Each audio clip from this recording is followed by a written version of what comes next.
Assalamualaikum warahmatullahi wabarakatuh. Halo Bapak Ibu guru hebat semuanya.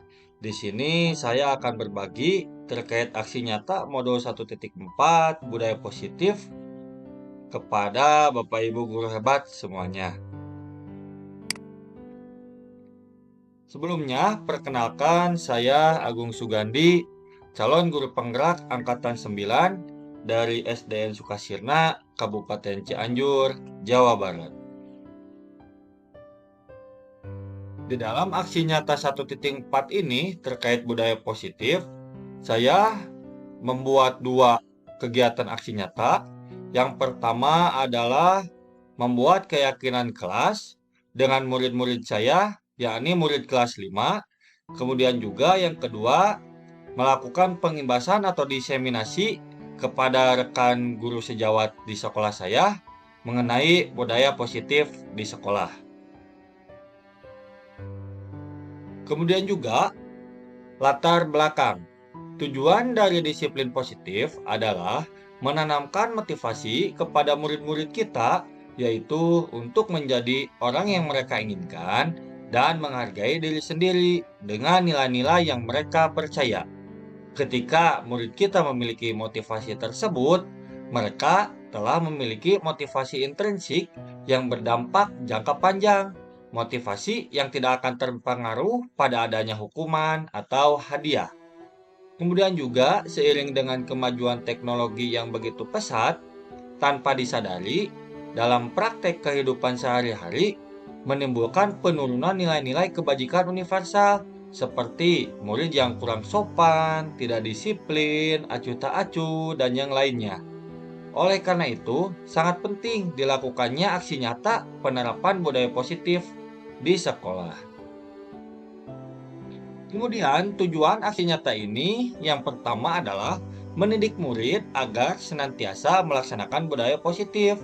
Yang kedua, menumbuhkan rasa menghargai diri sendiri dan orang lain. Yang ketiga, mengembangkan keaktifan murid di kelas. Dan yang terakhir, menumbuhkan motivasi intrinsik murid. Tolak ukur pada kegiatan aksi nyata ini adalah yang pertama, terbentuknya keyakinan kelas, dan yang kedua, terwujudnya perubahan positif bagi murid dan guru. Kemudian juga, pada kegiatan aksi nyata ini, lini masa tindakan yang saya lakukan adalah yang pertama, berkoordinasi dengan kepala sekolah dan juga meminta dukungan kepada beliau, yakni pada tanggal 2 Oktober 2023. Setelah itu, saya melanjutkan dengan perkenalan budaya positif dengan murid, membuat keyakinan kelas, penguatan kepada murid pada tanggal 10 Oktober 2023. Dan yang terakhir adalah sosialisasi atau pengimbasan dengan rekan guru di sekolah pada 16 Oktober 2023. Kemudian juga dukungan untuk kelancaran aksi nyata modul 1.4 budaya positif sangat membutuhkan dukungan semua pihak, baik kepala sekolah, guru sejawat, murid, orang tua, dan sarana prasarana guna menumbuhkan budaya positif di sekolah karena tidak bisa berjalan dengan sendiri. Jadi, semua warga sekolah harus bahu-membahu dalam menerapkan budaya positif di sekolah. Kemudian juga, tentunya dalam sebuah kegiatan terlebih dalam aksi nyata, saya dihadapi dengan beberapa tantangan. Yang pertama adalah terkait perbedaan karakteristik yang beragam. Kemudian juga yang kedua, pembiasan budaya positif secara berkelanjutan ternyata membutuhkan kesadaran, kedisiplinan, dan konsistensi dari seluruh warga sekolah agar budaya positif yang akan kita terapkan di sekolah bisa benar-benar berjalan dengan lancar dan tentunya dengan kolaborasi yang baik dari seluruh warga sekolah. Kemudian, hasilnya adalah hasil aksi nyata saya ini dengan membuat keyakinan kelas, maka dapat memunculkan motivasi intrinsik murid dan juga murid menjadi lebih percaya diri. Kemudian juga yang kedua, rekan guru juga sangat antusias untuk membuat keyakinan kelas untuk bersama-sama dalam membiasakan budaya positif, baik di sekolah, terlebih di kelasnya masing-masing. Kemudian juga Di dalam rencana perbaikan pelaksanaan di masa depan, saya akan membuat keyakinan kelas dengan murid baru di tahun pelajaran 2024-2025 yang lebih melibatkan murid secara aktif dengan pengetahuan yang saya dapat di dalam pendidikan guru penggerak. Kemudian, inilah dokumentasi kegiatan terkait keyakinan kelas yang saya lakukan di dalam kelas saya, yakni kelas 5. Assalamualaikum warahmatullahi wabarakatuh.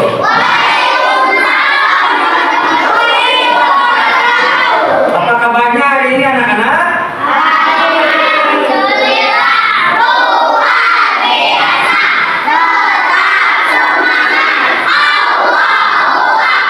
Alhamdulillah, ternyata hari ini kalian sehat-sehat. Dan seperti yang kita ketahui, hari ini kita akan melaksanakan apa? Tugas apa? Kali ini kita akan membuat keyakinan kelas. Ada yang tahu keyakinan kelas itu apa? Ayo, ada yang tahu? Keyakinan kelas adalah salah satu upaya atau tindakan dalam menerapkan budaya positif di sekolah, sehingga diharapkan nanti ketika kalian membuat keyakinan kelas, muncullah budaya-budaya positif di kelas kita, dan nanti kita akan bersama-sama membuat keyakinan kelas masing-masing. Jadi kalian satu orang satu membuat keyakinan kelas, dan nanti Bapak akan membagikan kertas sticky note. Kemudian kalian tempel di sini secara masing-masing. Jangan sampai terlalu terlampau. Cukup segini saja kalian tempel di sini, karena nanti kertasnya bisa ditempel. Paham? Sebelum memulai kegiatan kali ini, silakan kalian berdiri dahulu. Kita akan melakukan ice breaking dulu. Berdiri di bangku masing-masing, dah. Ketika Bapak bilang siapa kita, kalian bilang kelas 5. Siapa? Siapa kita? Siapa kita? Siapa kita? Ketika Bapak bilang kelas 5, luar biasa. Oke? Kelas 5 seperti ini, luar biasa. Balikan lagi. Siapa kita? Siapa kita? Oh, siapa kita, Bapak? Ketika Bapak bilang siapa kita, kalian jawab kelas 5. Ketika Bapak bilang kelas 5, luar biasa. Jangan dibalik, bagus. Siapa kita? Siapa kita? Siapa kita? Kelas 5.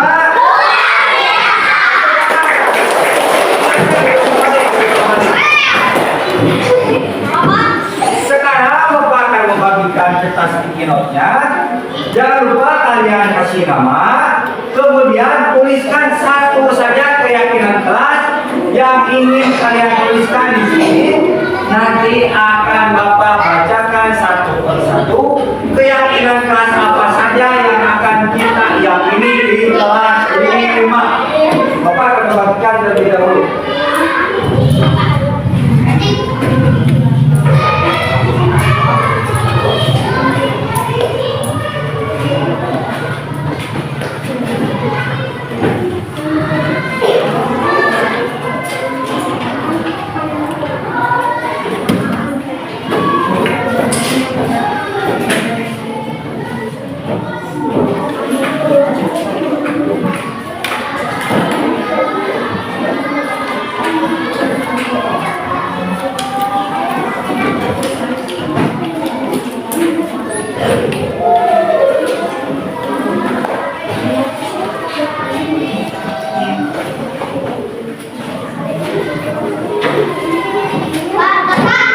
Bentar, tunggu dulu.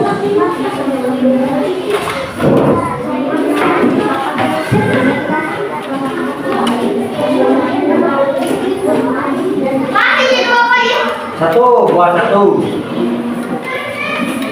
Yang pertama, silakan kalian tuliskan nama dahulu. Tuliskan nama kalian masing-masing, sudah. Ketika sudah, silakan kalian buat satu keyakinan apa yang akan kalian yakini nantinya. Buat di bawahnya satu saja. Kalau sudah, silakan kalian boleh tempelkan di sini. Yang sudah boleh ditempelkan. Tempel di sini. Sip. Oh, silakan tempel. Oke.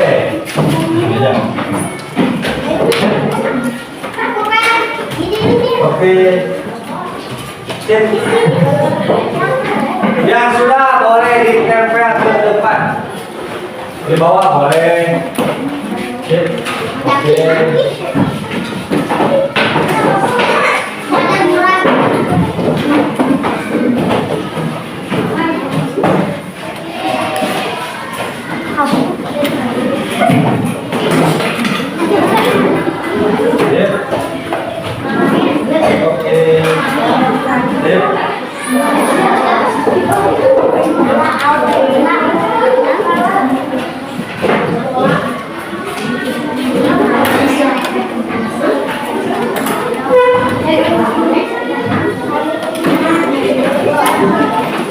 Jangan sampai terbalik kita sticky note-nya. Jangan sampai terbalik. Yang ada dilihat di atas. Nulisnya kembali. Ini ada adanya. Jadi di sini gak apa. Nanti sama apa dipelajari lagi. Gak apa.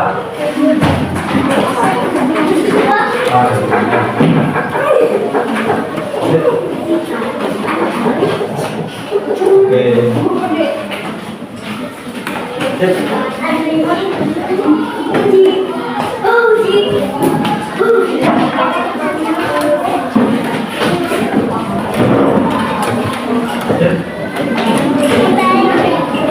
Sudah semuanya?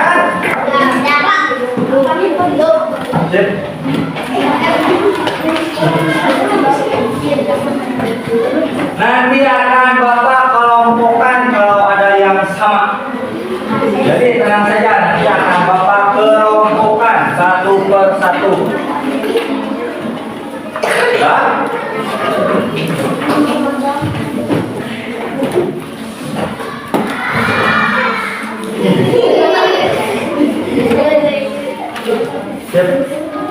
Ya, boleh. Dia sambil dilatih sambil puas. Sekarang kalian lihat ke depan. Di sini sudah ada banyak keyakinan kelas yang kalian buat masing-masing. Yang pertama, Bapak lihat dari Hilman, tidak bermain voli di kelas. Yang kedua dari Kaya, tidak bermain voli juga di kelas.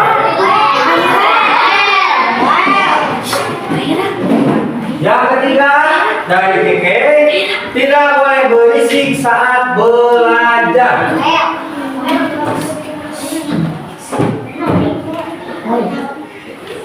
Dari Rela, tidak berisik di kelas atau berbicara saat menulis. Yang selanjutnya dari Denny, jangan saling membuli.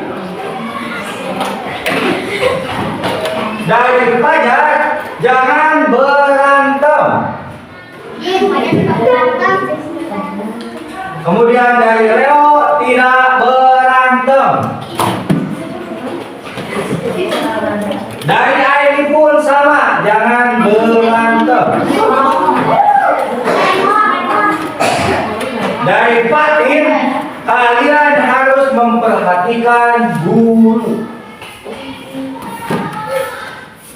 Kemudian dari Elpa, jangan bermain voli di kelas.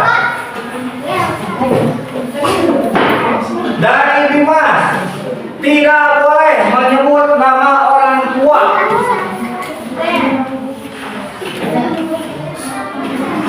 Dari Ade, jangan berisik. Dari Al-Najiyah, tidak mengobrol saat belajar dan berdoa.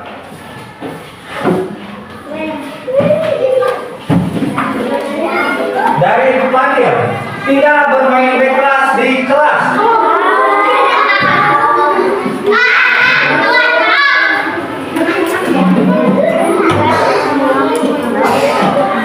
Dari Ucu, tidak berantem.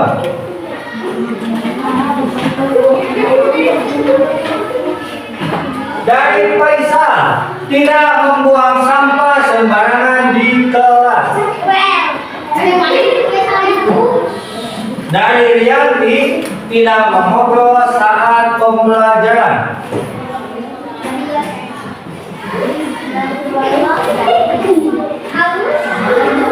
Dari Eva, tidak saling membuli.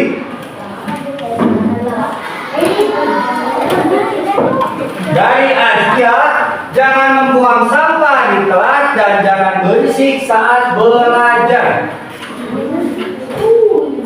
Dari Rizka, jangan bermain voli di kelas. Dari Farihat, tidak datang terlambat ke sekolah.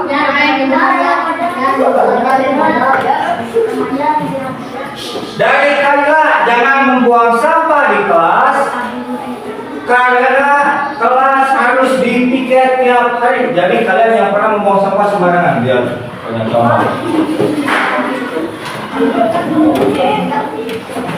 Dari Julia Jawa, tidak memakai sepatu ketika di kelas.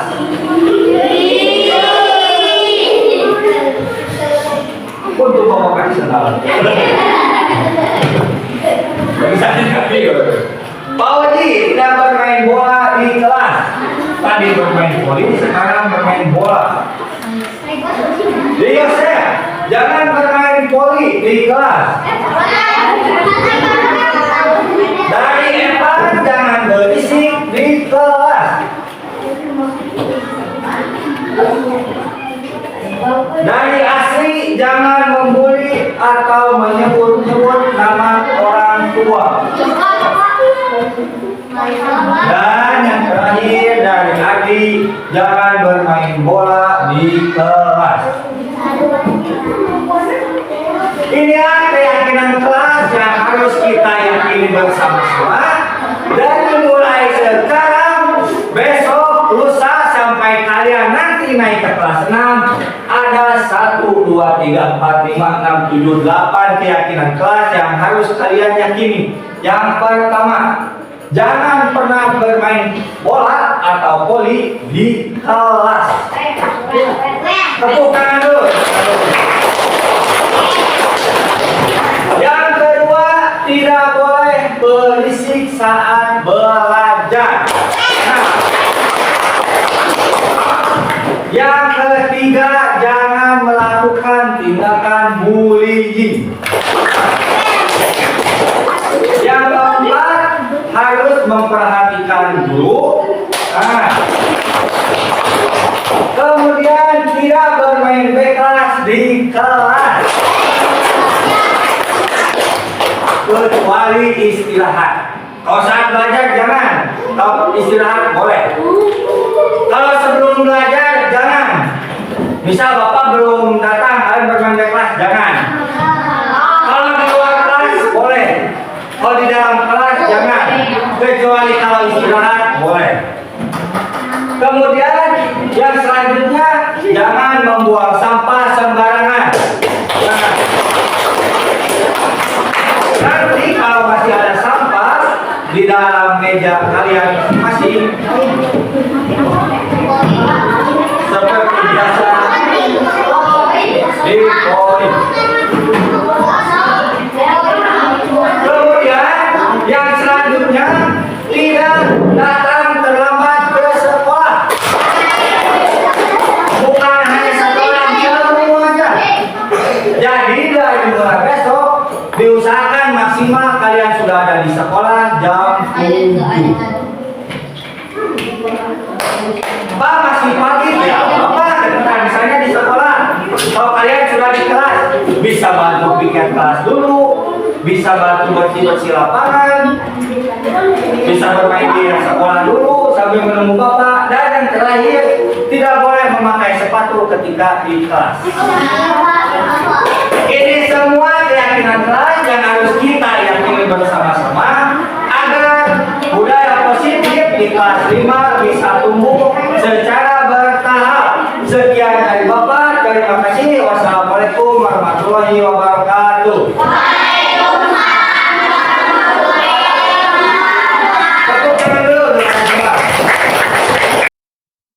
Kemudian juga ini adalah dokumentasi kegiatan pengimbasan aksi nyata modul 1.4 dengan rekan sejawat saya, guru di sekolah saya.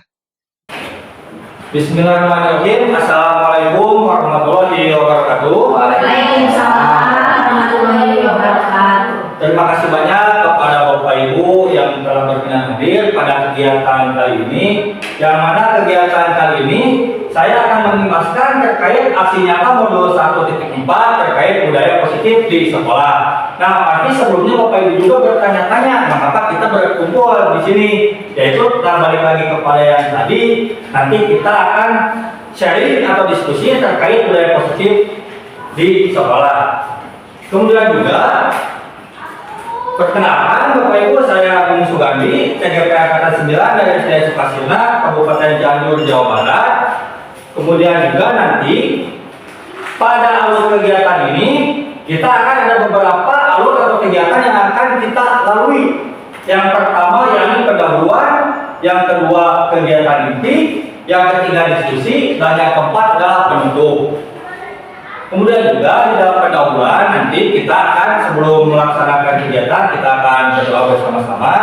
Mudah-mudahan pada kegiatan kali ini kita senantiasa diberi kelancaran dan kemudahan oleh Allah dalam melakukan pengimbasan ini. Amin. Amin.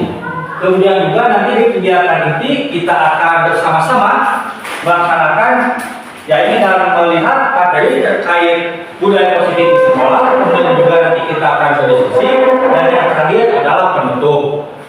Sekarang kita masuk kepada awal yang pertama yang pendahuluan. Marilah kita sejenak berdoa. Mudah-mudahan pada kegiatan kali ini kita diberi kelancaran dan kemudahan oleh Allah Subhanahu wa taala. Berdoa dipersilakan.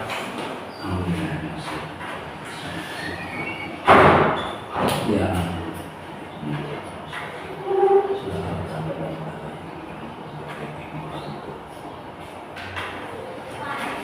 Kemudian juga untuk alur yang selanjutnya dipersilakan kepada PKS untuk memberikan sambutan pada kegiatan pengimbasan kali ini. Di depan, ya.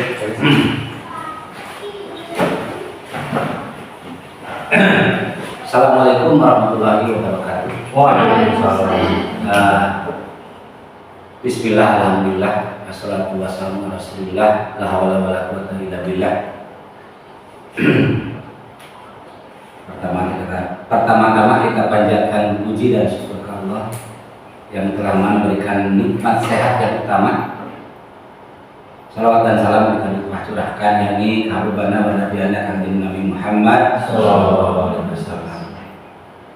Yang kami hormati guru SDN Kertasari. Mas, Sukasirna guys, maaf Sukasirna. Yang Bapak hormati dan Bapak banggakan juga. Alhamdulillah hari ini kita pertemuan untuk membedah apa yang sudah akan disampaikan oleh Pak Agung, karena Pak Agung alhamdulillah menjadi calon CGP dari SDN Sukasirna, yaitu akan membedah aksi nyata modul 1.4 budaya positif, dan mudah-mudahan ini pembelajaran kita menjadi ujung tombak dari SDN Sukasirna dan yang lainnya nanti mengikutinya insya Allah. Karena ini penting menambah ilmu dan wawasan. Itu yang paling penting adalah sekarang itu dibalik teori dan aksi nyata. Aksi nyatanya itu yaitu langsung dari kita untuk anak. Ya, kita juga mungkin termasuk bapak juga sama Bulina banyak ketinggalan ya Bina ya.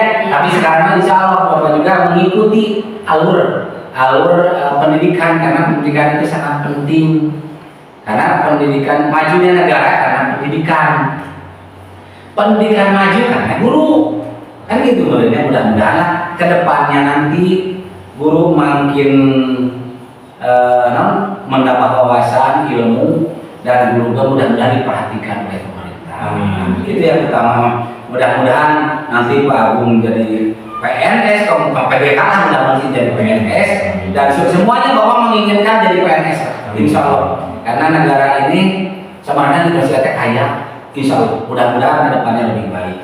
Dan mudah-mudahan hari ini kita bahas dan kita sama-sama apa yang disampaikan oleh Pak Agung, kita diskusi bersama untuk menambah wawasan kita semua. Kiranya hanya sedikit Bapak. Wabillahi taufiq. Wassalamualaikum warahmatullahi wabarakatuh.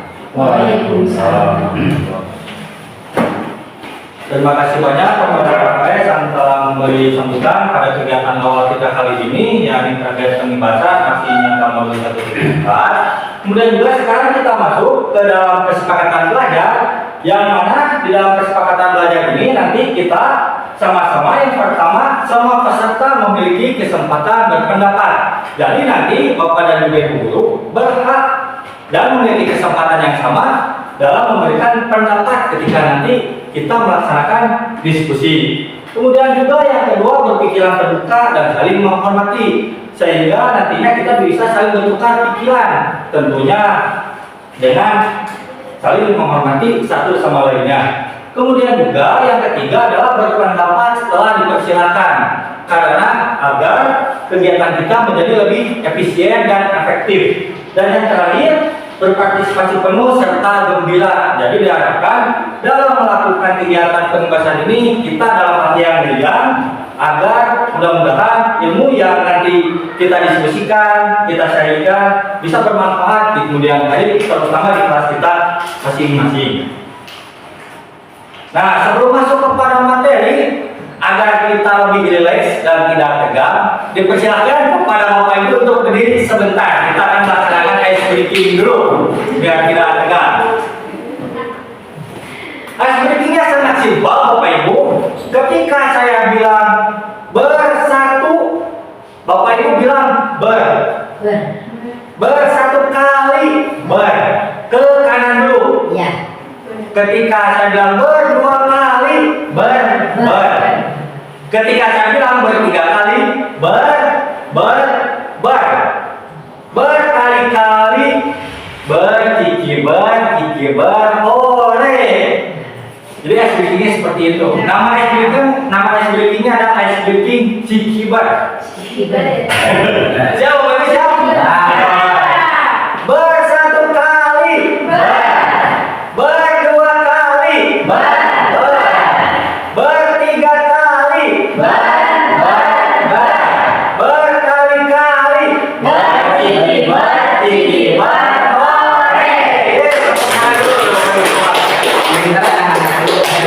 Jadi sebenarnya untuk ice breaking sangat banyak, tapi di kelas 4 nih Bu sering laksanakan ice breaking. Anak-anak suka terdengar, Pak di kelas 4 sering ice breaking. Oke, nanti kita buat.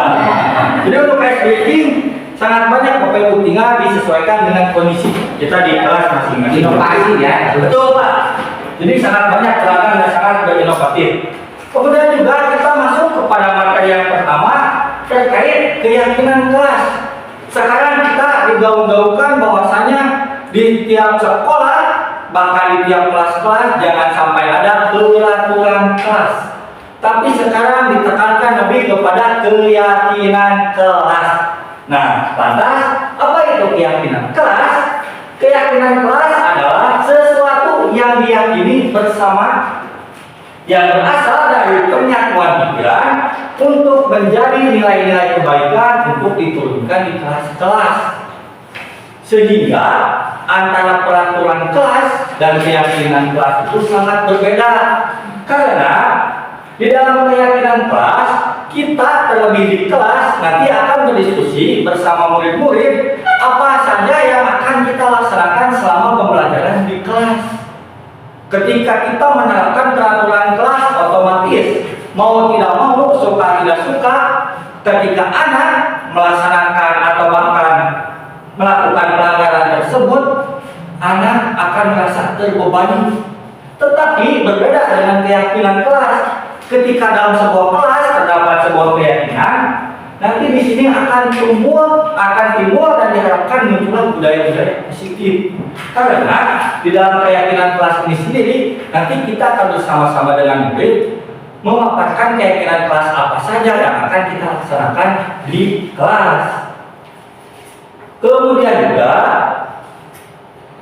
contoh keyakinan kelas yang sering kita lihat, bahkan sering kita dengar adalah misal yang pertama hadir tepat waktu karena hasil kesepakatan dengan murid. Nanti ketika misalnya Bapak Ibu ketika kembali lagi ke kelas, mari kita buat keyakinan kelas, otomatis anak akan belakang muncul ide-idenya. Ada yang Pak, misalnya jangan makan di kelas, kemudian Pak sambil belajar boleh makan, boleh minum, Pak belajarnya sambil bermain dan yang sebagainya.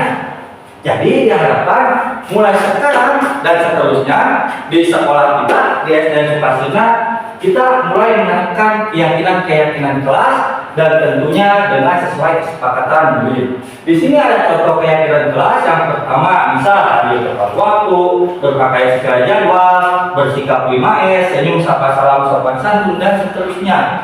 Misal, Pak, jangan berisik di kelas, bisa. Berbeda lagi dengan peraturan. Ketika peraturan kelas dibuat dan dilanggar oleh anak, terlebih oleh anak, otomatis anak suka tidak suka, dia akan merasa terbebani. Berbeda dengan keyakinan kelas, dia ketika akan melakukannya, wah, saya kan udah membuat keyakinan kelas, saya sendiri misal jangan berisik, tapi saya berisik, otomatis anak akan mengerem dengan sendirinya dan dengan penuh kesadaran. Jadi ini yang diharapkan oleh pemerintah kita sekarang melalui kurikulum Merdeka Belajar. Kita di sekolah-sekolah diharapkan membuat keyakinan kelas, bukan lagi peraturan kelas. Nah, sekarang kita masuk kepada sharing atau diskusi. Yang pertama, apakah Bapak Ibu sudah pernah menyusun keyakinan kelas? Oke. Pernah menyiapkan keyakinan kelas lebih tepatnya kesepakatan bersama. Nah, keyakinan kelas, kesepakatan bersama itu sama saja. Tapi berbeda dengan peraturan kelas. Karena apakah Bapak Ibu sudah pernah menyusun? Berarti ada yang sudah, ada yang belum. Nah, bagi yang sudah, bagaimana perasaan Bapak Ibu ketika membuat sebuah keyakinan kelas? Alhamdulillah anak-anak sudah mulai membiasakan dirinya untuk tidak melakukan hal yang biasa dia lakukan, hal yang baik menjadi lebih baik. Kemudian yang lain Bapak Ibu? Perasaannya sangat lebih senang gitu gurunya, kemudian anak menjadi lebih pribadi yang disiplin gitu, jadi lebih baik dari sebelumnya. Nah, yang lain. Mungkin untuk kelas 1 mah mungkin kalau sudah dididik ini ada kesadaran, tapi bertahap untuk kelas 1 seperti jangan membuang sampah. Untuk kelas 2 emang belum pernah memiliki kesepakatan. Kayaknya emang lebih bagus memiliki kesepakatan supaya emang yang seperti dikatakan Bu Linda biar yang buruk menjadi hal yang lebih baik. Nah, Bapak Ibu, boleh siap ya. Bapak sudah dari mulai masuk ke sini mungkin, bahkan sering Bapak bilang, mungkin ada yang menyimak, ada yang tidak, gitu ya, bahwa ke anak itu tidak ada hukuman. Betul. Tidak ada. Dari mulai masuk ya dari sini. Bahkan di SD Bapak dulu, Bapak tidak ada hukuman. Bahkan Bapak bukan bolok, dimulai dari badan ya. Saya setiap rapat baik dengan pimpinan dan lain, Pak, tidak baik dengan ada kata hukuman. Betul. Karena hukuman itu kelihatannya seperti penjara gitulah hukuman itu ya. Karena di sekolah, jadi istilahnya tidak ada hukuman tapi pelajaran tambahan. Gitu Bapak. Betul. Mungkin salah satunya Bu Linda menyimak gitu lah bahasa Bapak. Jadi tidak ada hukuman tapi pelajaran tambahan dengan aturan seperti itu. Betul. Kan pelajaran tambahan gitu. Ya, bisa bukan hukuman gitu kan. Jadi anak itu merasa jauh kalau bukan kalau hukuman kan Terasa oh gitu, ya gitu disamakan dengan kepolisian, ya, kejaksaan. Jadi kalau ada hukuman bebas, tapi soal pembelajaran tambahan nggak ada, tapi dia merasa memiliki berisi tanggung jawab sebenarnya pelajaran tambahan, tapi memang tadi teh keyakinan yakin ini kalau berdua teh kurang ngomong ulah. Betul. Nah, gitu ya. Jadi itulah. Jadi tidak ada hukuman, tapi pelajaran tambahan. Nah, Bapak Ibu betul dari apa yang dipaparkan Bapak Kepala Sekolah dan juga Ibu guru semua, dari keyakinan tersebut, dari keyakinan kelas tersebut diharapkan dan bahkan sekarang sudah terjadi muncullah nilai-nilai intensi dari siswa, tanggung jawabnya ada, kedisiplinannya ada, kemudian juga sopan santun dan yang lainnya ada. Karena dari keyakinan kelas tersebut bukan kita yang membuat, tapi dengan murid, sehingga murid sendiri Dia sendiri berarti betul. dia yang berjanji sama murid sendiri yang berjanji dan mengatakan bahwa misal saya tidak akan berisik di kelas, ketika ada tersebut akan berisik, kan saya udah buat keyakinan kelas kalau saya yang berisik, otomatis muncullah budaya-budaya positif di sekolah, sehingga respon murid pun bagaimana? Silakan dulu. Alhamdulillah respon dari murid yang dilihat ke belakang itu jadi lebih antusias. Ya sih, jadi si anak itu jadi lebih tahu bahwa dia kalau sedang belajar tuh nggak boleh gini. Betul. Jadi dia lebih antusias. ya mungkin bisa mengerem itunya, jadi kelakuannya pas lalu dari gitu tuh kasih hukum kasih poin, jadi dia ngerem sendiri. Betul. Tambahan Pak Agung. Jadi kalau membuat bukan apa namanya keyakinan ya, bukan peraturan, keyakinan yang digaung-gaung dari dulu Bapak semua ada. Bapak kalau dibilang sebelum ada apa namanya kurikulum merdeka sebelumnya bahwa ini tidak ada istilahnya hukuman. Dia anak itu merasa antusias kalau membuat peraturannya, bukan peraturan, bukan keyakinan sendiri. Betul. Jadi untuk enjoy, dilaksanakan gitu. Silakan Nah, jadi Bapak Ibu betul kalau misalnya kata Pak Kae, kata Bu Lina, Bu Sida, Bu Lina juga betul. Sehingga dari keyakinan kelas tersebut diharapkan muncullah nilai-nilai kritik siswa, kedisiplinannya ada, muncul sendiri dari siswa, tanggung jawabnya ada, sehingga respon murid pun sangat positif dampaknya terhadap sekolah. Karena dari keyakinan kelas tersebut diharapkan nantinya akan muncul budaya-budaya positif di sekolah. Bahkan yang sekarang marak terjadi adalah kasus bullying. Kasus bullying bisa terjadi karena yang ini tadi keyakinan kelasnya belum ada, sehingga anak seolah-olah dia bisa melakukan apa saja yang ingin dia lakukan, termasuk melakukan bullying. Tapi ketika kita ada keyakinan kelas, otomatis kita bisa menekan hal-hal tersebut seperti bullying, kemudian tindakan negatif yang lainnya. Kemudian juga tadi kita sudah membahas tentang keyakinan kelas, berdiskusi terkait keyakinan kelas. Sekarang kita masuk ke dalam posisi kontrol guru. Nah, perlu kita ketahui Bapak Ibu semua bahwasanya kita seorang guru harus mempunyai posisi kontrol agar dalam memberikan pembelajaran di kelas kita tidak seenaknya istilahnya gitu, dan juga timbal balik siswanya pun menjadi nyaman ketika belajar. Karena menurut Diana dosen ada 5 posisi kontrol yang ditetapkan seorang guru, orang tua atau atasan. Yang pertama penghukum, yang kedua pembuat rasa bersalah, yang ketiga teman, yang keempat pemantau, yang kelima manajer. Sekarang kita ingat-ingat Bapak Ibu, ternyata yang sering kita lakukan selama ini, selama bertahun-tahun bahkan berpuluh-puluh tahun mengajar, ternyata kita sedang melaksanakan posisi kontrol guru ini. Cuma kita tidak tahu kita melakukan posisi kontrol yang mana, apakah yang penghukum, apakah yang membuat rasa bersalah, apakah sebagai teman, pemantau, atau manajer. Kita tidak menyadari kepada hal ini. Namun diharapkan dengan adanya kurikulum merdeka, kemudian juga adanya platform Merdeka Mengajar, kita nanti bisa menggali informasi tambahan dari platform tersebut sehingga kita bisa betul-betul paham terkait posisi kontrol grup ini.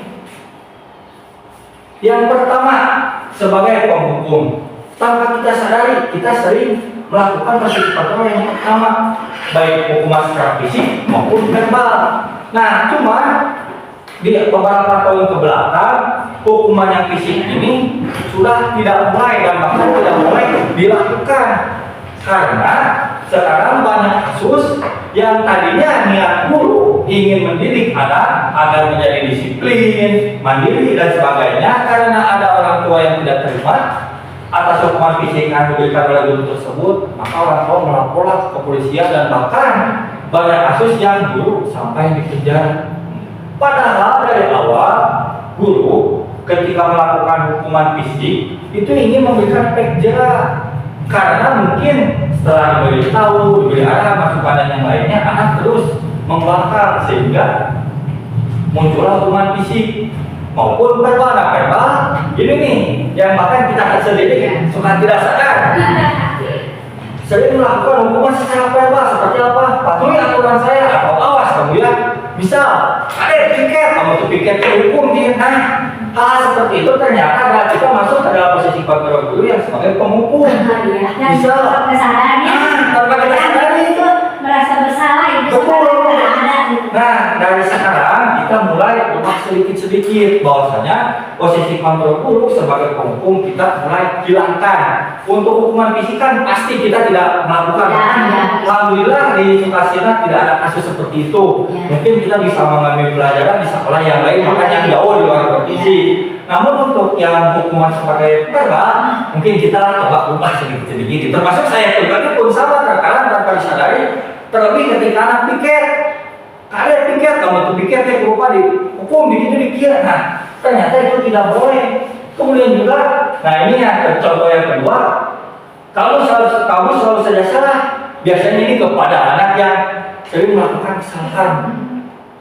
Yang sekarang alhamdulillah untuk di kelas saya, kalau yang dulu ada adli, tapi alhamdulillah sekarang sudah sedikit mereka sudah mulai melakukan kesalahan itu lagi, sehingga saya pun jadi alhamdulillah untuk yang contoh yang kedua tidak dilaksanakan dan saya tidak melakukan. Tapi untuk sekarang ini nih, yang kamu selalu saja salah ini kepada anak yang mungkin terbelakang, misal yang kalah belajarnya, yang kalah pemahamannya. Ini bahkan kita juga terkadang mungkin karena kita juga manusiawi suka kesal sehingga bahkan terkadang tidak sengaja mengucapkan kalimat mana malilo atau disparas. Nah, seperti itu mungkin kedepannya kita mulai kurangi gitu. Kalau dia kan tidak bisa. Betul. Tapi kalau misalnya kita mulai sedikit-sedikit, insya Allah nanti kita bisa, sehingga budaya positif di sekolah, baik gurunya, muridnya, warga sekolah seperti orang tua, komite dan yang lainnya, kita bisa sama-sama menerapkan budaya positif di sekolah. Kemudian juga yang kedua, pembuat merasa bersalah. Yang kedua ini hampir sama dengan yang penghukum, cuman kita lebih kepada berbicara yang lembut. Maksudnya bagaimana? Contoh yang pertama, Bapak sangat kecewa sekali dengan kamu. Misal kayak tadi, kamu ya yang lain udah beres, kamu belum, atau kumamanya nggak bisa. Nah, hal yang seperti itu, ucapan yang seperti itu, tanpa kita sadari kita telah membuat siswa seakan-akan dia salah. Padahal meskipun siswa salah, seharusnya kita tidak seperti itu. Karena kita juga harus memahami kodrat zaman siswa tersebut dan kodrat dari dirinya sendiri. Karena mungkin siswa tersebut memang misal di rumah kurang bimbingan, sehingga ketika anak tersebut tetap ke sekolah, agak beda, males, nulis dan telat. Karena mungkin di rumah juga tidak ada dorongan dari orang tuanya. Kemudian juga contoh yang kedua, berapa kali gua harus memberitahu kamu agar paham. Ini juga sama. Ketika kita menerangkan, misalnya udah berkali-kali, bahkan kita udah nanya, ada yang ingin ditanyakan, ada misalnya saya sering. Ketika kamu di pelajaran matematika udah menjelaskan, misalnya ditanya, paham. Ketika dikasih soal, boro-boro bayar kumaha. Nah, bahkan ada seperti itu saya tidak sengaja langsung menjelaskan ayo mana yang tadi dijelasin bagaimana tenang nanti. Nah jadi hal yang seperti itu bahkan kita harus dikurangi karena ditakutkan nanti ketika kita melakukan hal ini yang membuat merasa bersalah akan muncul dalam diri anak ada posisi bapak posisi ibu mas kieu wae. Jadi diharapkan kita jangan sampai posisi oke merasa bersalah ada kadang kita memilih mematahkan betul kan bisa wae kalau malam pasti bersalah atau sampai nah betul saya juga sering juga saya bila itu bisa gitu ayah kesel gitu. betul makanya di sini kita mungkin nanti kita sama-sama setelah ini sedikit-sedikit kita menerapkan mulai budaya positif sekolah dan tentunya posisi kontrol kita juga sebagai guru jangan sampai kita tadi melakukan penghukum membuat merasa bersalah karena nanti kita harusnya melaksanakan nanti ada di poin yang selanjutnya yang ketiga nah di sini inilah yang saya kita laksanakan posisi kontrol guru sebagai teman. Maksudnya bagaimana? Guru pada posisi ini tidak akan menyakiti murid, namun akan tetap berupaya mengontrol murid melalui persuasi atau ucapan. Nah ini yang sering kita lakukan. Harusnya. Nanti Bu ada lagi. Yang posisi kontrol guru yang ketiga terkait teman memang bagus. Cuma nanti kita akan mengetahui lebih dalam ternyata ini positifnya, ini negatifnya. Contohnya ayo bantulah berbayangan. Seperti ini yang hal yang kita posisikan dulu sebagai teman memang bagus. Tapi terkadang ketika kita melakukan posisi kontrol sebagai teman, karena mungkin anggapan anak-anak kita sudah dekat dengan dia, tanpa anak sadari pun bahkan anak jadi seenaknya aja. Mami lah sudah nama. Nah, betul. Wangi gitu ya. Atau misalnya yang melihat kita, halo Pak, jadi kayak gitu. Misalnya Pak, halo kayak gitu. Jadi kita serba salah. Namun di posisi kontrol guru yang ini kita juga harus bisa memposisikan diri agar tidak menyakiti murid, tidak membuat murid merasa tidak enak terhadap kita. Jadi kita benar-benar harus memahami posisi kontrol guru ini. Kemudian juga yang keempat ada pemantau. Nah, pemantau di sini adalah mengawasi. Dan ini juga yang sering kita lakukan ketika kita sudah melaksanakan pembelajaran di kelas, ketika Anda sedang beristirahat. Karena paling kita sering melihat tindak tanduk anak. Oh, lagi istirahat, lagi main bola. Aduh, bahasanya gimana ya? Aduh, ketika main bola apakah saling bully atau saling sebut atau bullying atau apa? Nah, di sini juga sering kita laksanakan. Sehingga terkadang kalau misalnya anak melakukan kesalahan, peraturannya apa? Keyakinan kelasnya apa? Kemudian juga apa yang telah kamu lakukan? Nah, jadi di sini kita bisa memposisikan kita sebagai pemantau. Dan ini yang terakhir.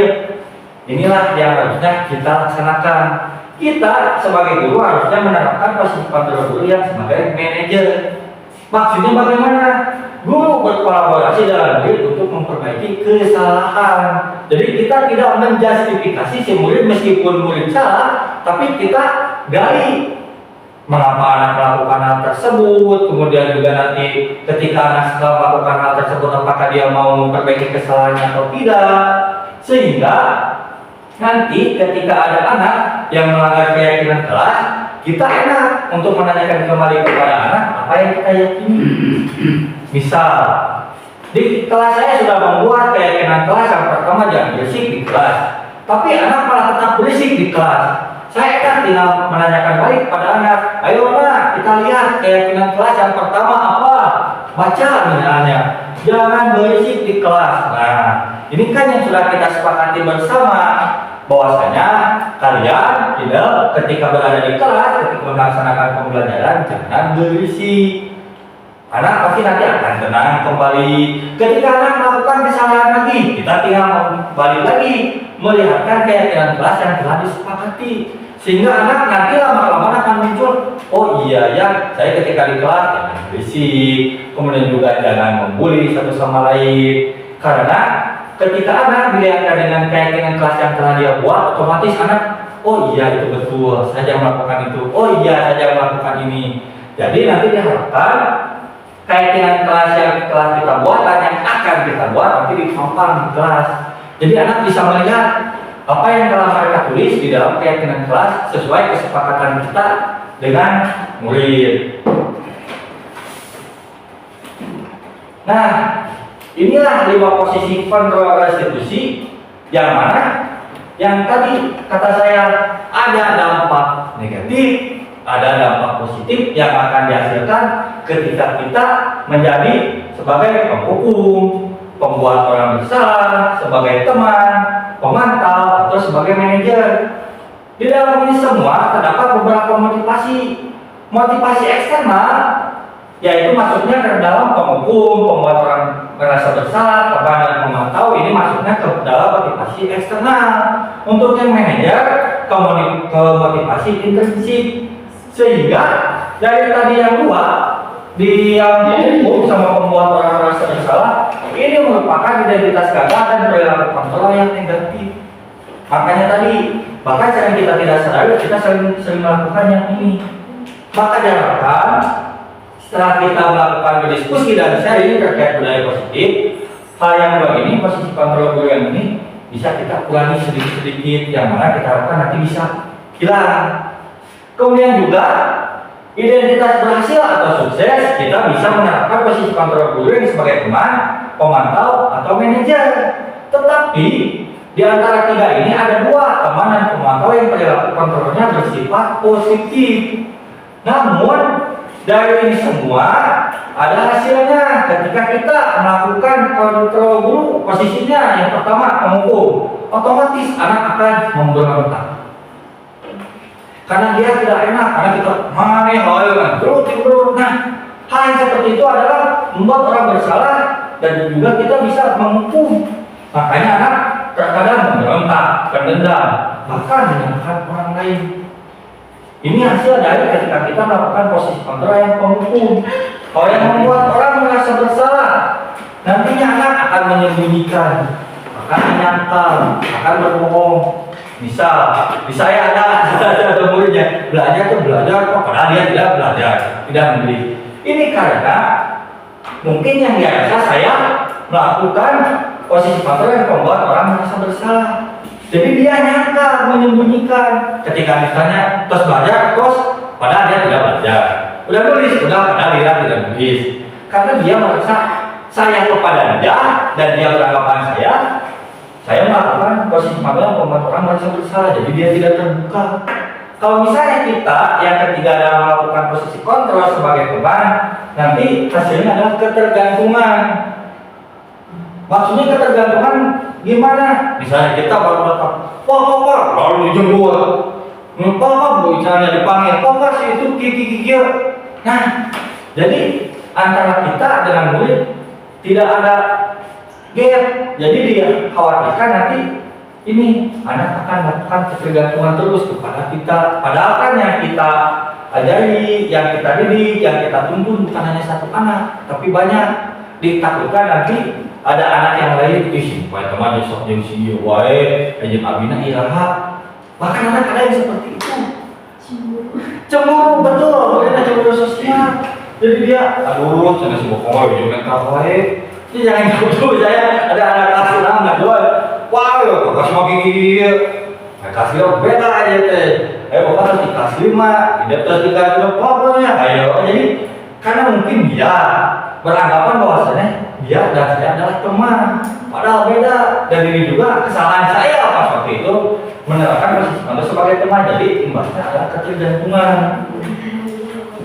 Kemudian yang keempat adalah pemantau. Untuk yang pemantau ini kita bisa menyesuaikan dengan kondisi.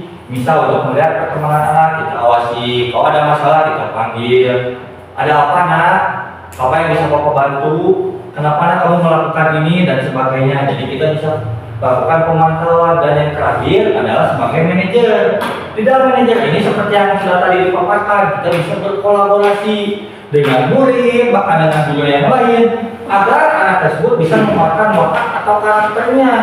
Karena ketika kita melakukan kolaborasi baik dengan murid maupun dengan guru, tanpa disadari kita telah melakukan pendekatan dengan anak tersebut dan kita menggali keyakinan dan bahkan dari kita kolaborasi tersebut nantinya akan membuatkan otak atau karakter anak tersebut. Sehingga misal ada anak yang sering berantem, tapi kita melakukan kolaborasi dengan siswa. Oke, kamu misalnya tadi berantem, apakah yang kamu lakukan baik, bagus?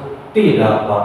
Lantas kalau tidak baik, mengapa kamu lakukan? Otomatis nanti anak akan bercerita dan kemudian kita gali, sehingga nanti kita bisa menguatkan otak dan karakter di akhir kasus tersebut. Misal, oke, kamu kan barusan sudah tahu bahwasanya ini perbuatan yang tidak baik, makanya jangan diulangi kembali karena nanti bisa berbahaya. Bahkan hal yang paling parah bisa masuk misalnya ke kepolisian atau yang lainnya. Anak nanti otomatis, oh iya Pak, saya salah, saya maaf Pak. Nah, sehingga dari hal tersebut akan menguatkan otak atau karakter anak tersebut. Kemudian juga sekarang kita sharing atau diskusi kembali. Berdasarkan 5 posisi kontrol, posisi manakah yang paling sering Bapak Ibu pakai dan bagaimana perasaan saat itu? Silakan kepada Bu Lila terlebih dahulu. Oh, Bu Susi boleh. Nah, ini tadi kita ada yang ini. Yang 5 ya. Ya. Ini. Udah biasa. Berdasarkan posisi kontrol, posisi manakah yang paling sering Bapak Ibu pakai dan bagaimana perasaan saat itu? Menurut saya sih yang sering gitu. Kalau misalkan hukum mah enggak terlalu sih kepada anak itu gitu. Paling yang sering itu kadang yang manajer. Siap. Ya. Jadi gimana ya? Manajer itu jadi ke anak itu menguatkan otak dan karakter. Kemudian yang sering juga itu menjadi posisi kontrolnya itu membuat rasa bersalah. Iya. Jadi si anak itu jadi susah mengungkapkan gitu. Di kelas sekarang juga ada. Jadi berarti saya yang harus menjadikan posisi kontrol itu, jadi mengontrol supaya anak itu lebih percaya diri gitu. Si anak itu jadi nggak saya tes salah terus, jadi percuma belajar juga, jadi si anaknya gitu. Jadi untuk kedepannya saya itu lebih kepada anak itu mengembangkan rasa percaya dirinya gitu kepada anak itu, agar si anak tersebut tidak menjadi saya mah salah terus jadi percuma. Jadi saya itu kepada anak sedikit-sedikit agak dihilangkan gitu. Baik, terima kasih banyak kepada Bu Susi yang telah memaparkan hasil sharingnya kepada kita semua. Di selanjutnya silahkan kepada Bapak Ibu yang lain. Boleh dulu, boleh? Yang sering dilakukan mungkin penghukum mungkin ya, karena baru juga mungkin baru awalan juga masih kaget juga anak, jadi masih ke penghukum. Dan yang dilihat di lapangan mungkin dia kebanyakan anak lebih berontak. Betul. Lebih berontak. Lalu saya memposisikan diri untuk menjadi seorang teman yang jelas sangat terlihat di lapangan, terlihat anak menjadi ketergantungan terhadap kita. Bahkan ketika kita ada perlu pun ke kantor semuanya mengikuti semuanya. Betul, sangat merasakan itu. Dan yang pemantau mungkin saya sedang melaksanakan pemantau karena dikatakan anak itu lebih baik lagi lah. Jangan posisi di situ terus menerus. Baik, terima kasih banyak kepada Bu Linda atas sharingnya. Selanjutnya mau Bu Linda dulu atau Bu Linda? Boleh. Untuk Ibu di kelas 1 perilaku kontrolnya yang biasa mungkin kadang Ibu merasa bersalah kata Ibu tadi. Ya. Karena kalau sudah memberikan misalkan maca, anak itu tanya baca, tapi budaknya dua itu teringali. Karena anak perlu dibaca, kadang bisa jadi, tapi kadang merasa bersalah lah itu menyalakan budak teh gitu, menyalakan dia istilahnya masih tahu. Mungkin kalau untuk itu kontrol positifnya Ibu hanya memantau lah pastinya, mengawasi atau menjelaskan kumaha ayah budakna sesuai dengan kemampuannya, kayak nama istilahnya. Baik, terima kasih banyak kepada Bu Lina atas sharingnya. Terima Bu Lina, boleh? Yang sering dilakukan dari kontrol negatifnya yaitu kalau penghukum alhamdulillah. Tapi kalau membuat orang merasa bersalah itu ya emang sering ada beberapa orang aja yang misal ketinggalan dalam hal menulis atau membaca sering terjadi nah kali lagi secara tidak langsung jalan pada dihapus nah secara tidak langsung kan anak akan merasa ih si ibu mau karena dia tulis sekian harus dihapus. Untuk hal yang positifnya mungkin pemantau ya berarti saya harus menyesuaikan kalau si anak itu emang segitu berarti nah terus kemampuannya emang sampai segitu gitu. Bapak ada? Dari kesemuanya Bapak rangkum mengakui apa yang salah, betul, mengakui apa yang salah, terus deh perbuatan apa yang harus diselesaikan dan ke depan mempunyai program apa, itu yang bagus. Jadi mengakui dulu, mengakui bahwa itu benar salah ulang teh. Harus itu harus diakui waktu saya mau benar enggak, itu harus diakui. Betul. Karena orang yang paling baik itu mengakui kesalahan dan merubahnya ke depan. Jadi dari hasil ini kita akui aja benarnya menghukum teh dari kieu. Betul. Bahkan Bapak sering mendengkungkan dari sekarang Pak sejak dulu. Kalau bahasa hukum itu Pak bahasa campur budak kan. Ya. Manusia dulu berubah aja. Ngomong budak. Ya. Makanya Bapak ke anak dari dulu ya. Dibayar sama pelajaran taman Bapak bisa. Tapi kira pelajaran tamannya disesuaikan dengan anak-anak juga mengikuti. Jadi kolaborasi tapi tetap kita itu sebagai guru. Ya, betul. Jangan menganggap kita itu teman dia, jangan. Nantinya akhirnya kalau dianggap teman, jadi tergantungan. Ya teman, jadi kadang-kadang si Pak Bung halo Pak, ya berasa teman teh, gitu. Jadi panjangkan anak, kamu anak, halo Pak, ada apa di salah kita? Jadi koreksi diri kamu kan. Jadi semuanya buat menghukum jangan, menjadi teman juga jangan. Kita tetap diposisikan sebagai guru pendidik, ya. Tapi kumaha cara anaknya supaya nurut, berarti membuat kesepakatan bersama yang paling bagus. Cek Pak Agung atau cek Umar ayeuna mah meyakini, aing yang pakai kebersamaan dengan anak. Tapi kalau nggak sadar aing oke kayak bahasa seperti gitu. Saya juga ikut campur terlibat bahasa Indonesia. Terus bernamaan sedikit, tolong kalau memberi penilaian ke anak, ya kebanyakan jadinya baru dulu ke halu itu juga kira saya, ya mereka masukkan ya. Jadi ulah anak ke halu, bagus mah kita yang ke bantu ke bapak masing-masing. Jadi gini kayak dulu udah nilai anak satu-satu mau juga mau betul. Yakin jadi kalau diskusi jadi jangan anak yang datang ke bangku kita datang ke bangku anak. Kalau masalah ayo dulu sudah datang itu preventif zaman bakulah kalau guru-guru bakulah gitu depankan itu itu dulu kita sekarang ada perubahan inovasi inovasi saya jangan disuruh anak ke depan ya kita datang ke mana siapa memberi nilai benar ya buat dari sekarang di lomba sedikit kumaha caranya jangan ada ketergantungan akan inovasi kita itu sedikit kumaha caranya supaya itu berjalan senang gitu ayo kelas rumah yakin ngikutin turun ke bawah ya bukan ayo dengan ulah duduk baik di bangku cerah turun ke bawah nah masalahnya kita guru contoh kawan, kita yang turun ke bawah nilai. Setiap bangku dipakai.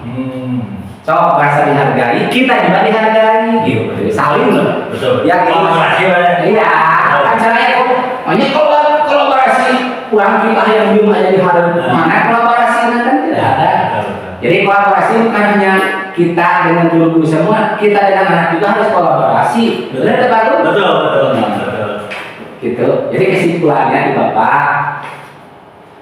diskusi ini sangat bagus sekali karena diskusi itu gini,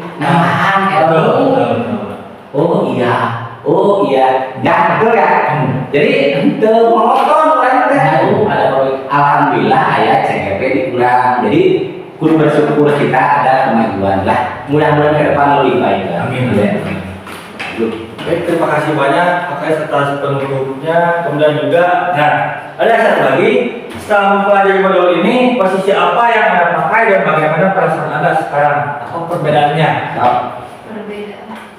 Tadi kan kita misal, wah Cek akhirnya ini ya kan sebelumnya kita tidak menyadari, waduh ternyata kita sekarang sebagai penghukum, tapi ketika tahu ini, lah di Kemen juga saya kan selalu penghukum, kok yang lain misalnya ke manajer atau teman, misalkan bapak ibu dulu, mesti boleh, boleh jelas, boleh. Perasaannya bukan dari yang nggak tahu jadi lebih tahu. Betul. Gitu. Kemudian apa perbedaan? Kemudian sekarang setelah mengetahui terkait 5 posisi kontrol ini yang sering kita lakukan apa? Kan tadi kita tidak tahu lah. Ternyata dari kemarin kita sering menghukum, tapi setelah tahu ini ternyata di dalam 5 posisi kontrol ini ada penghukum, pembuat orang merasa bersalah, teman pemantau dan manajer. Ternyata kita gak selamanya penghukum, bahkan tadi juga bisa kita ketika ngajar jadi manajer, menguatkan watak atau karakter anak seperti itu. Boleh itu sih perbedaannya gitu. Tadi kan kita belum tahu nih, belum paham, oh ternyata posisi kontrol guru atau 5 posisi kontrol restitusi itu seperti ini.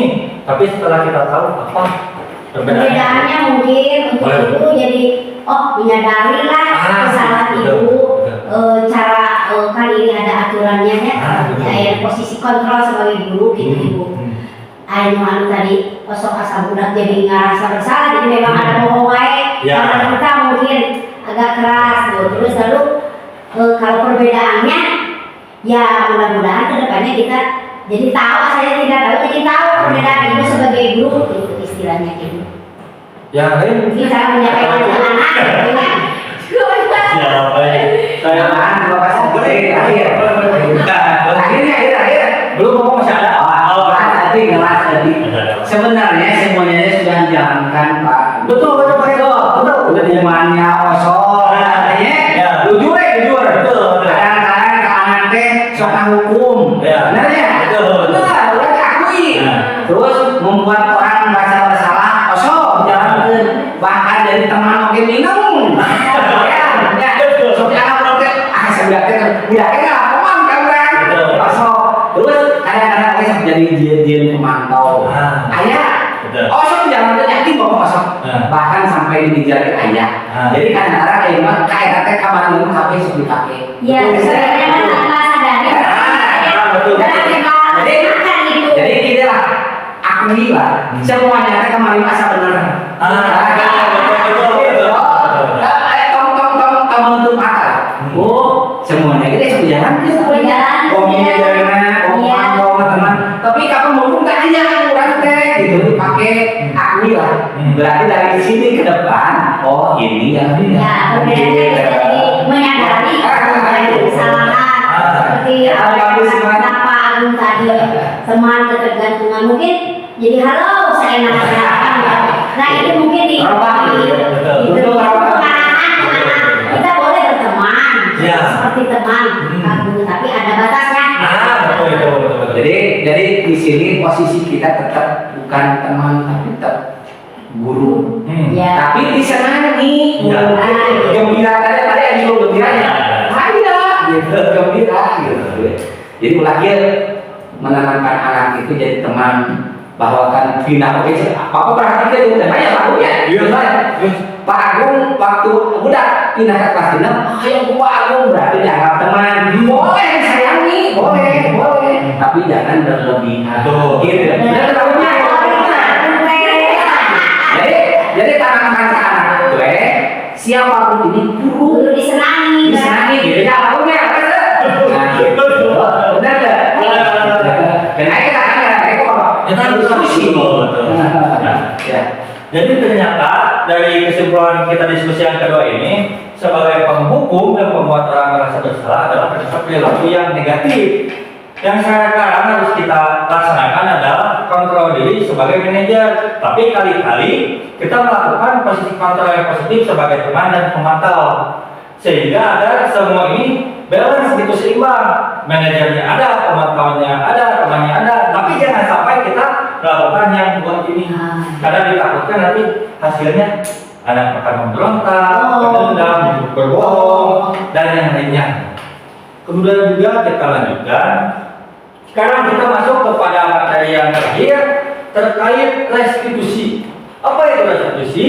Restitusi adalah proses kolaboratif yang mengajarkan murid untuk mencari solusi dari suatu masalah dan membantu murid berpikir tentang orang seperti apa yang mereka inginkan dan bagaimana mereka harus memperlakukan orang lain menurut Charles Gosling.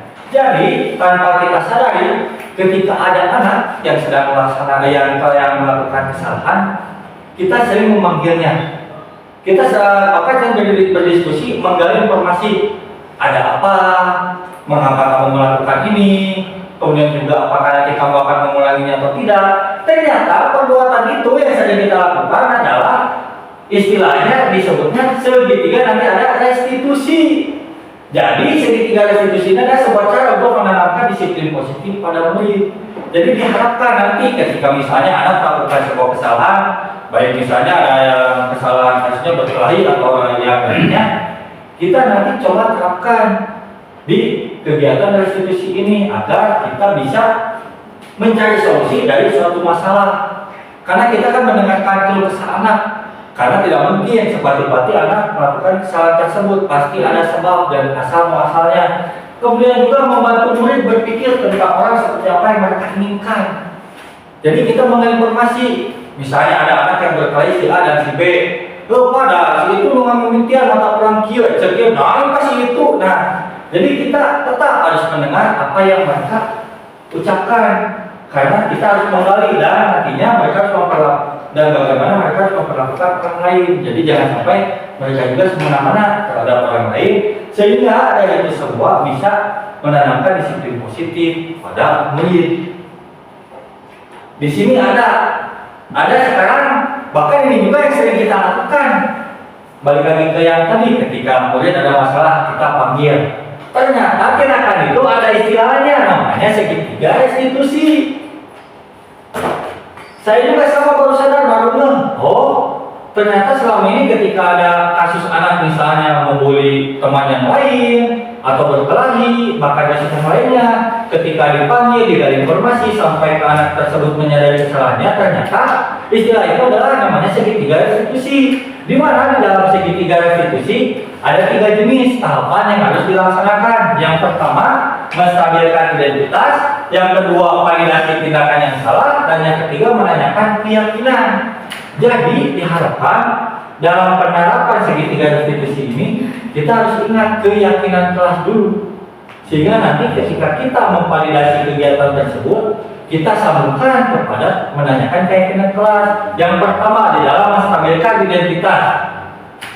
Tanpa kita sadari juga, kita sering mengucapkan setiap orang pasti pernah melakukan kesalahan. Salah karena kita ingin memberikan contoh nyata kepada murid. Misal ada anak yang berkelahi, sarua, bagaimana pernah gelut, mulai pernah patung tengge. Tapi dari itu semua kamu juga bukan satu-satunya yang pernah melakukan ini. Berbagai pernah, yang lain dia pernah. Mana yang gelut tuai, kan itu ada tindakan yang tidak baik, sehingga nanti kita maju kepada validasi tindakan yang salah. Kemudian juga di dalam validasi tindakan yang salah, kita juga tanpa kita sadari sering menanyakan, kamu tentu punya alasan kamu melakukan itu. Pada sehingga yang buta, pada sehingga yang dia atau yang lainnya. Itu adalah namanya validasi tindakan yang salah.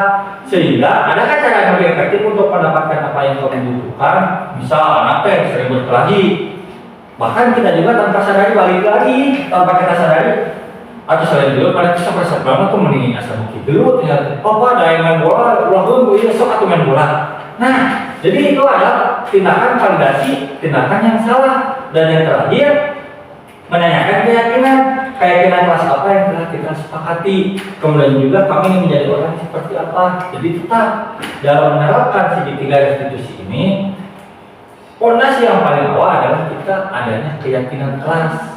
Agar nantinya ketika ada sebuah kasus juga, kita bisa sambungkan dengan keyakinan kelas yang telah kita buat. Misal di dalam keyakinan kelas, jangan saling membuli satu sama lain. Dan ada anak yang membuli, kamu kan sudah tahu bahwa di dalam keyakinan kelas kita bahwasanya salah satunya jangan saling membuli. Tapi mengapa kamu membuli? Nanti anak akan menjelaskan. Kemudian kita gali lagi.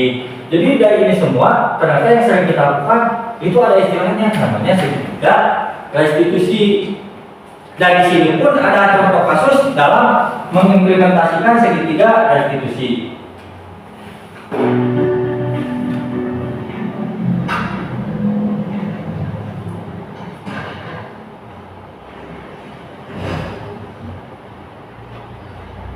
Siang Sarah. Siang Pak. Sudah lama nggak ketemu Sarah? Kenapa hari ini ada di sini? Nah, di langkah awal di dalam menstabilkan identitas, biasakan nanti untuk kedepannya kita jangan langsung tanya masalahnya kenapa, tapi tanya dulu kabar anak. Kalau anak bagaimana kabarnya? Anak pasti akan kaget. Dasar orang tadi dulu tapi nanti tanya kabar. Si bapak pun naon. Kalau saja anak pasti akan seperti itu, sehingga nanti anak akan tegang udah tidak tegang. langsung itu kan langsung bicara langsung kesel Pak, langsung jadi Nah. langsung dilontarkan sama anak. Betul, jadi langkah yang pertama di dalam menstabilkan identitas kita tanya dulu kabarnya, kemudian juga kita juga tanya kembali seolah-olah pendekatan dulu. betul pendekatan seolah-olah kita tidak tahu bahwa anak tersebut dipanggil kita tidak apa-apa apa, oleh padahal kita tidak tahu ketika anak dipanggil kita akan menggali informasi ada apa, ada kasus apa. Kita lanjut lagi. So Pak, so banget. Masa aku dikatain tukang fitnah Pak? Ya aku marah lah. Aku dari katain mereka di depan kelas. So banget. Oh begitu. Ya pasti kamu marah dan kesal. Bapak juga akan marah apabila ada yang menuduh Bapak seperti itu. Nah, di sini kita bisa menangkap sebuah kasus bahwasanya anak ini merasa terfitnah oleh teman yang lain. Dan juga ketika anak ini menjelaskan kepada si bapak juga memposisikan dirinya seolah-olah sama ketika ada teman yang memfitnah kita juga sama pasti akan merasa tidak enak. Jadi di sini juga ketika di dalam menstabilkan identitas anak juga, oh ternyata misalnya kasus ini bukan saya saja, oh ternyata guru saya juga pernah, oh ternyata hal yang seperti ini nanti tidak baik. Oh, jadi anak nanti akan mengaji secara tidak langsung akan paham dengan sendirinya. Dan kita lanjut kembali. Kemudian pada saat itu kamu melakukan apa? Ya saya langsung ngatain mereka lah Pak. So banget. Saya bentar-bentar dia depan teman-teman lain. Oh begitu. Pasti kamu melakukan seperti itu karena suatu alasan tertentu kan? Iya lah. Maksud saya diam saja Pak. Ya saya bela diri lah. Maksud saya dituduh tukang fitnah. Nah, jadi di sini yang kedua tadi ada menstabilkan identitas. Jadi kita berkomunikasi langkah awal dulu. Kalau kata beliau betul pendekatan terlebih dahulu. Di langkah yang kedua validasi tindakan yang salah. Kita gali informasi. Ternyata tindakan tersebut apa saja, apakah salah, apakah nanti imbasnya bagaimana, sehingga kita terus gali validasi sebuah tindakan yang salah yang dilakukan si anak tersebut. Kemudian juga tadi di si anak terus menjelaskan, iyalah masa saya diam saja, pasti. Jadi di sana kita terus validasi, menggali informasi dari tindakan ini. Betul. Ya wajarlah. Mempertahankan harga diri itu sesuatu yang penting buat kamu. Untung kamu tidak bertindak lebih gegabah lagi, hanya membentak-bentak. Iya Pak. Untung saya masih bersabar dan hanya membentak saja. Sudah gemes padahal saya pasti bela diri lah. Ya pasti ya. Tapi kamu memilih untuk tetap bertahan dan bersabar. Kamu memilih untuk tidak berbuat lebih parah lagi, kan? Iya. Nah, sekarang coba kita lihat lagi tindakan kamu. Nah, tadi kan kita sudah memvalidasi, sudah meng-cross check. Ternyata tindakan tersebut yang dilakukan si anak ini ternyata salah. Sehingga tadi pun si bapak menanyakan, untung kamu tidak gegabah sampai melakukan tindak-tindakan yang lainnya.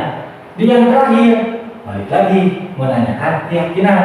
Sehingga si bapak pun bertanya, nah sekarang kita coba lihat lagi tindakan kamu yang membentak-bentak kita di kelas. Kita lihat selanjutnya.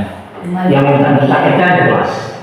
Tindakan kamu itu kira-kira sesuai dengan keyakinan kelas atau prinsip kamu tidak? Nah, di sini yang menjadi poin penting. Sehingga ketika kita dalam ingin menerapkan sini 3 institusi, keyakinan kelas terlebih dahulu yang harus kita buat. Sehingga nanti diharapkan di dalam keyakinan kelas yang telah kita sepakati mulai timbul budaya-budaya positif, dan bila mana terjadi sebuah kasus, kita enak menanyakan kembali kepada anak tersebut, sehingga tindakan kamu itu kira-kira sesuai dengan keyakinan kelas atau prinsip kamu tidak. Jadi enak, si anak nanti akan sadar dengan sendirinya seperti ini. Enggak lah Pak, capek Pak jadi pemarah. Jadi keyakinan atau prinsip mana yang kurang sesuai dengan keinginan kamu? Ya, saya sebenarnya sangat menghargai orang lain. Mungkin saat itu saya menjadi emosi, jadi tidak menunjukkan sikap itu. Kamu meyakini tidak? Menghargai orang lain itu penting buat kamu. Yakinlah Pak. Iya, setuju. Kita harus saling menghargai. Namun, ada juga keyakinan yang kita sepakati yang perlu kita jalankan apabila kita sedang marah, bukan? Ya saya bisa lebih proaktif, mulai dengan diri sendiri. Saya bisa jadi lebih bersabar, mengambil waktu jeda untuk berpikir mau apa selanjutnya. Kira-kira kamu bersedia memperbaiki masalah ini tidak? Bersedia Pak. Kalau kamu memperbaiki masalah ini, kamu akan menjadi orang seperti apa? Saya akan menjadi orang yang bertanggung jawab kali ya Pak. Dan senantiasa proaktif. Iya, menurut kamu bagaimana rasanya menjadi orang seperti itu? Ya nyaman lah, bangga bisa bersabar dan menahan diri. Baiklah kalau begitu. Yuk kita pikirkan bagaimana memperbaiki masalah ini. Jadi di sini kita bisa mengambil kesimpulan di dalam yang menanyakan keyakinan, di akhir kita sangkut pautkan dengan keinginan apa yang ingin si anak tersebut lakukan nanti, sehingga diharapkan kegiatan ini atau misalnya kasus tersebut bisa terselesaikan dan si anak tidak mengulangi kesalahan yang sama. Kemudian juga sebagai penutup, bagaimana perasaan Bapak Ibu setelah mempelajari materi terkait penerapan budaya positif di sekolah? Boleh dari siapa dulu? Boleh dari dulu ya. Mungkin menurut pendapat saya perasaan ibu setelah mempelajari materi budaya positif itu berarti itu sih ke perilaku. Betul. Perilaku. Jadi kita harus bisa mengontrol diri. Betul. Sebelum bertindak. Betul. Apalagi ke anak gitu. Jadi kita harus menerapkan budaya yang baik-baik. Kalau kelas misalkan seperti berdoa, itu kan budaya yang baik. Terus budi pekerti ya sebelumnya kumaha carana kebiasaan sehari-hari. Kalau kelas 1 itu biasanya ibu menerapkan, jadi penerapannya yang lingkungan kita sendiri berarti harus lebih yang baik, yang positif, dan kontrol diri kita. Kalau beberapa yang pakai air nama mulai sabar. Terima kasih banyak kepada Bu Lina atas refleksi pada kegiatan kali ini. Selanjutnya mau coba dulu? Boleh Bu Lina. Lebih menambah wawasan baru, lebih baik ke depannya dalam mengajar. Lalu merubah apa yang tadinya tidak harus dilakukan dan membuat melakukan apa yang harus lebih dilakukan lagi. Jadi lebih membelakangkan yang tadinya yang ini kalau negatifnya disampingkan dan yang positifnya lebih dilakukan lagi. Baik, terima kasih banyak atas refleksi dari Bu Linda. Yang selanjutnya Bu Susi, boleh? Boleh. Nah, Menurut pendapat saya itu perasaannya seperti bagaimana saya mempelajari materi penerapan budaya positif di sekolah. sekolah. Tentunya saya lebih senang karena Pak Agung sharing kepada guru-guru, sehingga guru-guru lebih mengevaluasi diri. Oh, berarti yang dilakukan selama ini ketika saya mengajari itu salah gitu. Berarti kedepannya seperti apa? Jadi terutama saya lebih mengontrol sebagai posisi guru itu terhadap anak supaya potensi anak lebih meningkat lagi itu seperti apa gitu. Jadi untuk kedepannya merancang cara-cara supaya anak itu berkembang saja. Baik, terima kasih banyak kepada Bu Susi atas refleksinya. Bu Rina, boleh? Perasaan saya setelah mempelajari penerapan budaya positif di sekolah, tentunya memiliki lebih mengetahui mana yang harus dilakukan dan lebih mengontrol emosi yang paling tepatnya itu. Baik, terima kasih banyak Bu Rina atas refleksinya. Terakhir, Pak S, boleh? Bapak sana dari Bapak, hati Bapak sangat saya dan dengan adanya materi seperti ini sangat merasa bangga dan bahagia karena dibalik semuanya juga Bapak juga ada motivasi untuk lebih meningkatkan cara mendidik anak, bukan langsung dengan Bapak bisa sharing dengan guru. Dan memang kembali lagi ke Bu Lina, terutama kelas 1. Bu Lina memang kalau kelas 1 itu agak kita itu harus menjadi ibu. Ya, beda. Mas, Bu Lina Mas, Bapak tidak akan menyamakan dengan yang lain karena kelas 1 itu masih kita sebagai ibu, kalau indung, kalau laki berarti sebagai bapak. Karena apatah lagi kapan kan kita sama-sama kemarin sebelum masuk sekolah juga ada yang PLS kan ya. Jadi posisi boleh nama kalau misalnya dia ngomong di atas jangan. Ibu di nama tetap masih kene ibu lah. Jadi kadang-kadang anaknya kan udah boyong pipi. Beda.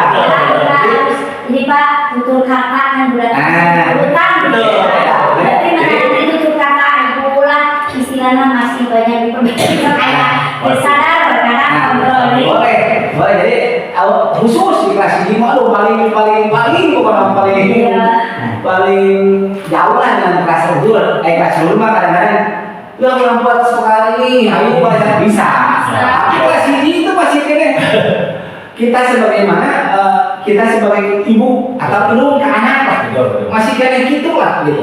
Jadi masih jauh untuk menerapkan sampai kelas ini masih jauh lah. Tetapi kelas ini jika indung lah kan di anak gitu sifat teteh. Kan yang lain, alhamdulillah mungkin ada yang sudah menerapkan Bu Linda, Bu Susi, walaupun Bu Susi belum membuat, tapi enggak membuat kata-kata Bu Linda katanya udah karena langsung dia nanyakan ke Bapak, Pak, gini-gini kok jangan Bu Linda jangan hukum. Karena di sekolah mah bukan tidak ada hukuman. Betul. Untuk bertanya langsung ke Bapak, tidak ada hukuman Bu Linda, tapi di sekolah anak dan tambahan kumaha tahkirkeun Bu Linda, Bu Linda ya alhamdulillah dilaksanakan. PKI-nya saya sama ya. Betul. Istilahnya sebenarnya udah dilaksanakan sekarangnya.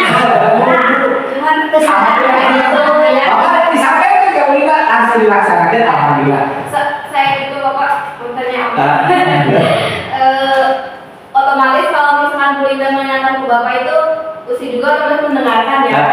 Itu juga udah. Cuman jadi sekarang otomatis kan lebih banyak lagi ilmunya dari Pak Agung. Biasa itu lebih diperbanyak lagi. Terkait yang hukuman gitu, alhamdulillah semenjak Bapak misalkan sekarang hukuman itu diganti dengan pelajaran tambahan. Ya, jadi ke anak Usi juga udah diterapkan seperti itu kepada anak. Jadi mau apa pelajaran tambahannya Bu? Mau ini. Oh iya silakan gitu. Misalkan contoh di dalam anak itu ketika pembelajaran berlangsung atau misalkan mau istirahat juga berkata-kata yang baik gitu. Jadi suka anaknya misalkan mau apa pelajaran tambahannya Bu ini. Oh iya sok silakan. Anak itu lebih bacakan misalkan. Ya misalkan ibu mau bangga suka gitu. Nah, Ya. Ya alhamdulillah. Jadi udah meningkat gitu Pak. Alhamdulillah. Jadi inovasi teh mulai bermunculan gitu. Baik khusus Jadi CGP dia kan. Iya, iya. Oh ya, padahal kita itu udah melaksanakan itu cuma kadang-kadang itu jadi istilahnya ya. Hanya alhamdulillah dengan adanya CGP lebih dipertegas lagi bahasa bapak tadi. Aku bener. Bahasa bapak tuh lagi siapa yang hakim, nah ini mah lebih di oh benar ya, harus ada perubahan inovasi lah istilahnya mah.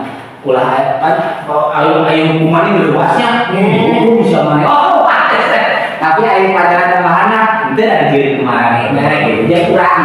Oh iya, betul. Ya kita jadi istilahnya alhamdulillah mudah-mudahan ke depan guru-guru terutama mah mau semuanya terus berinovasi ke arah lebih baik. Amin. Oke, terima kasih Pak F atas refleksinya. Kemudian juga bisa kita simpulkan bahwasanya terkait penerapan budaya positif di sekolah, kita harus menekankan kepada keyakinan kelas yang telah kita buat, dan juga kita harus memperhatikan rambu-rambu atau posisi kontrol mana yang harus kita lakukan agar penerapan budaya positif di sekolah bisa berjalan dengan lancar, dengan optimal, dan juga tentunya dengan kolaborasi semua warga sekolah, baik gurunya, baik muridnya, bahkan dengan pihak luar warga sekolah yang lain seperti orang tua, komite, pengawas, kodik, dan yang lainnya, sehingga penerapan budaya positif di sekolah kita benar-benar terlaksana. Bahkan alhamdulillah yang saya rasakan sekarang meningkat pesat di kita gitu. Karena yang pertama, apa kita sadari ternyata lah tadi ternyata gini istilahnya oh segitiga restitusi, oh ternyata istilahnya di bawah posisi kontrol guru, padahal ternyata dari kemarin sudah kita laksanakan gitu. Ternyata gini istilahnya gitu. Jadi jangan borok-borok ibu sama bapak saya juga pas ini lah dia mengerti karena jadi tercerahkan gitu, ternyata oh ada istilahnya. Kemudian juga diharapkan kita mulai membenahi sekolah agar sekolah kita bisa makin maju ke depannya, terlebih sekarang di dalam penerapan kurikulum merdeka khusus untuk kelas 1-4 kan memang sudah kurikulum merdeka yang mana otomatis keyakinan kelas dan istilah-istilah yang lain kan harus mulai diterapkan. Kemudian yang kelas lain pun sama, kita juga harus mendorong agar penerapan budaya positif di sekolah kita bisa terlaksana. Sekian dari saya yang bisa saya sampaikan. Mohon maaf apabila masih banyak kekurangan. Mudah-mudahan apa yang kita sharingkan, apa yang kita diskusikan bisa bermanfaat bagi kita semua, dan tentunya kita bisa menerapkan budaya-budaya positif yang ada di sekolah kita. Sekian dari saya. Wassalamualaikum warahmatullahi wabarakatuh. Waalaikumsalam.